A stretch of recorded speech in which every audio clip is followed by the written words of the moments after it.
ఈరోజు ఎంత దారుణం అంటే ఒక ప్రక్క స్కూల్ ఎడ్యుకేషన్, రెండవ ప్రక్క హైయర్ ఎడ్యుకేషన్.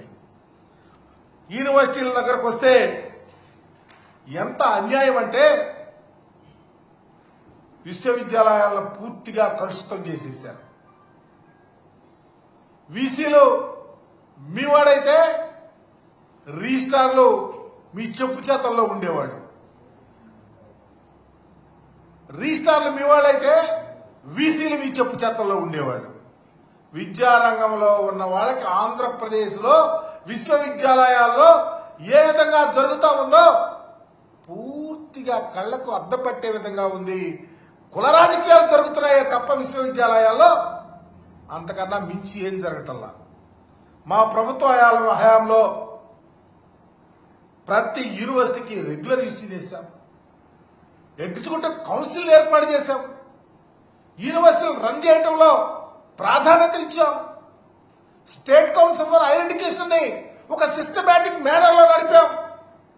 హైయర్ ఎడ్యుకేషన్ సిస్టాన్ని ఒక క్వాలిటీ ఆఫ్ ఎడ్యుకేషన్ గా తీసుకొచ్చేటువంటి చరిత్ర మాకుంటే చివరికి మీరు అధికారంలోకి వచ్చినాక ఎంత దారుణానికి దిగారంటే విశ్వవిద్యాలయ వైస్ ఛాన్సలర్స్ ని, స్వయం ప్రతిపత్తితో ఉన్న విశ్వవిద్యాలయ వైస్ ఛాన్సలర్స్ ని, స్టేట్ గవర్నమెంట్ తో మిళితమైన యూనివర్సిటీ గ్రాంట్స్ కమిషన్ తో మిళితమైనటువంటి విశ్వవిద్యాలయ వైస్ ఛాన్సలర్ ని గవర్నర్ గారు అపాయింట్ చేసినటువంటి వైస్ ఛాన్సలర్స్ ని మీరు భయపెట్టి విద్యామంత్రి గారి ఆఫీసు నుంచి ఫోన్లు చేసి భయభ్రాంతులు చేసి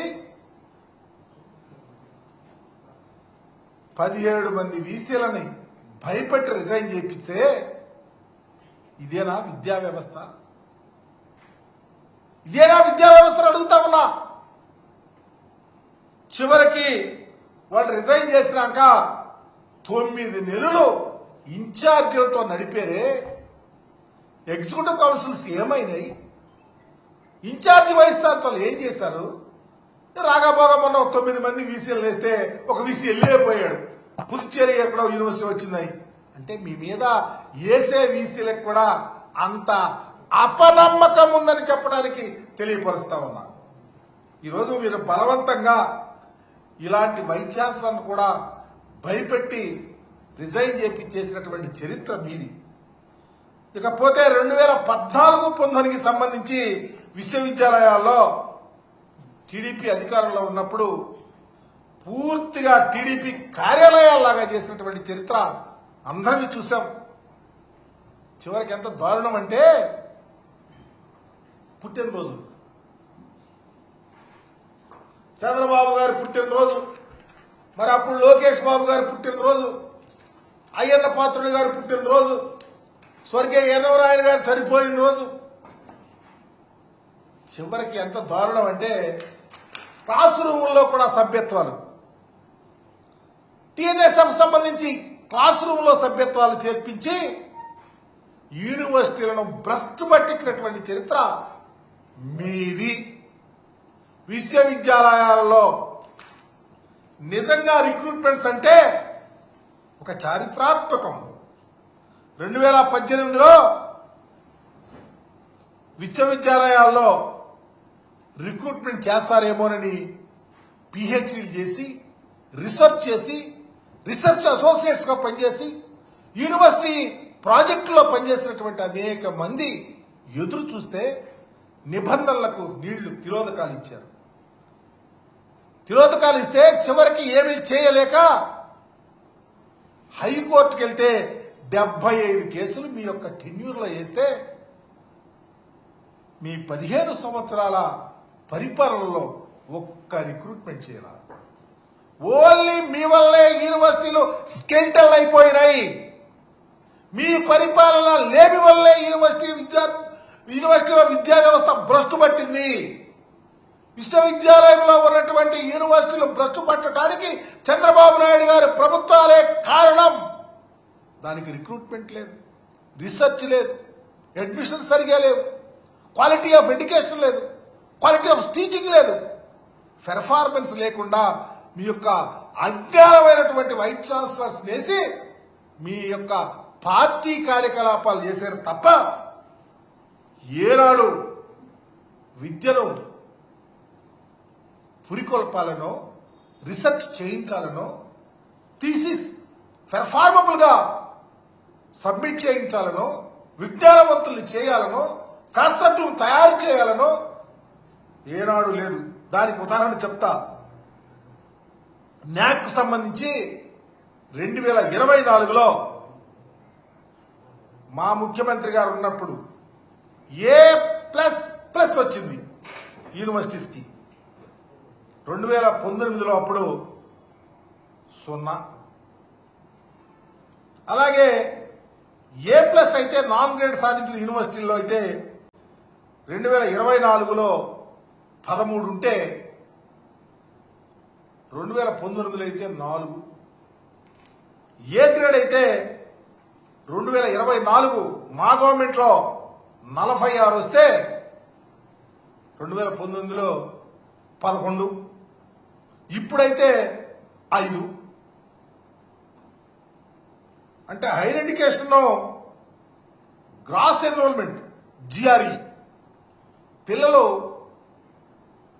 చదివే అంటే ఎంతమంది చేరతా ఉన్నారనే దాని మీద 2018లో అయితే 32.4% అయితే 2024లో 36.5%.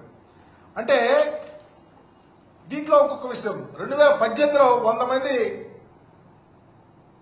అబ్బాయిలు చేరతా ఉంటే 81 మంది అమ్మాయిలు చేరేవాళ్ళు. కానీ 2024లో 100 మంది అబ్బాయిలు చేరతా ఉంటే 96 మంది అమ్మాయిలు చేరేవాళ్ళు. కారణం fees reimbursement, education system, advantages of education, recruitment, campus selections, ఒక కాన్సన్ట్రేటివ్ గా ఎడ్యుకేషన్ సిస్టమ్ తీసుకొచ్చినటువంటి పరిస్థితి జగన్మోహన్ రెడ్డి గారికి దక్కుతుందని చెప్పడానికి ఏమాత్రమూ సంకోచించట్లా. అదే కాకుండా నేను చెప్పా క్యాంపస్ ఇంటర్వ్యూలు 2018-19 సంబంధించి మీ పెర్ఫార్మెన్స్ ఎంత ఉందంటే మీ టైంలో 37,000 ఉద్యోగాలు వచ్చినాయి క్యాంపస్ ఇంటర్వ్యూస్ లో. 2024లో 1,20,000 మందిని విశ్వవిద్యాలయాల్లో సంబంధించినటువంటి వాటిలో క్యాంపస్ ఇంటర్వ్యూస్ లో సెలెక్ట్ అయ్యారంటే మీ ఘనత ఏముంది? విద్యా వ్యవస్థను ఎటు తీసుకెళ్తున్నారు? విద్య మీద మీకు ఎంత పట్టుంది? మీ గవర్నమెంట్ చదువులమ్మ తల్లి జగన్మోహన్ రెడ్డి గారు ముఖ్యమంత్రిగా ఉన్నప్పుడు ఆంధ్రప్రదేశ్ లో ఓలలాడుతా ఉంటే ఈ రోజు కన్నీళ్లు పెట్టుకుని విలిపిస్తా ఉందని చెప్పడానికి ఏమాత్రమూ వెనుకాటలా. అందుకని ఇప్పటికైనా ఒక గొప్ప ఆలోచనతో నిరక్షరాస్యత అనేది లేకుండా చేయాలంటే, పేదవారి స్థితిగతులు పెరగాలంటే, విద్యా వ్యవస్థ ఓలలాడాలంటే జగన్మోహన్ రెడ్డి గారు తీసుకున్నటువంటి చారిత్రాత్మకమైనటువంటి విద్యా వ్యవస్థలోని మార్పులు మరలా ఆంధ్రప్రదేశ్ లో ఇన్కార్పొరేట్ చేయాల్సిన పరిస్థితి ఉంది అని చెప్పడానికి ధైర్యంగా చెప్తా ఉన్నాం. ఒక్కసారి లోతుగా తొంగి చూచైనా చంద్రబాబు గారు గాని వాళ్ళ అబ్బాయి గాని విద్యామంత్రి గారు విద్యా వ్యవస్థ మీద కాన్సన్ట్రేట్ చేయండి. జగనన్న తెచ్చిన గొప్ప గొప్ప కార్యక్రమాలను కొనసాగించండి. ఈ రాష్ట్రంలో పేద విద్యార్థుల స్థితిగతులు మెరుగుపరచండి అని చెప్తూ ఇకనైనా జ్ఞానోదయం తెచ్చుకొని విద్యా వ్యవస్థ మీద కాన్సన్ట్రేట్ చెయ్యమని, తెలియకపోతే ఇన్వాల్వ్ అవ్వకపోతే విద్యావంతులను తెచ్చుకొని దగ్గర పెట్టుకొని విద్యా స్కూల్ ఎడ్యుకేషన్ కానీ, కాలేజ్ ఎడ్యుకేషన్ కానీ, హైయర్ ఎడ్యుకేషన్ కానీ ఒక క్వాలిటీ ఆఫ్ ఎడ్యుకేషన్ ఆంధ్రప్రదేశ్ లో ఇన్కార్పొరేట్ చేయమని మీ ద్వారా తెలియపరుస్తా ఉన్నా.